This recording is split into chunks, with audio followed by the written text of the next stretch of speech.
If we can, all things are possible for one who believes. Mark chapter 9 verse 23. Sahay maabot ang panahon na kita magluya tungod sa kadaghang kasakit o tungod sa kadaghang hagit sa atong mga kinabuhi. Natay mga pagsulay na paminaw nato di masulpat.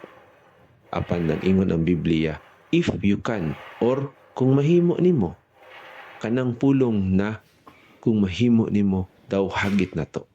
Mahimo ba nato saligan ng Ginoo or magsalig ta sa laing tao?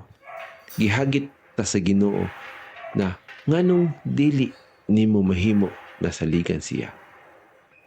Mga higala, dili mo pugos ang Ginoo nato. Apan diha matungkad ang atong pagsalig niya. All things are possible for one who believes. Kung kita musalig, tanan imposible, mahimong posible. Posible ba na makatiwas tag eskwela? Imposible ba na makatrabaho ta?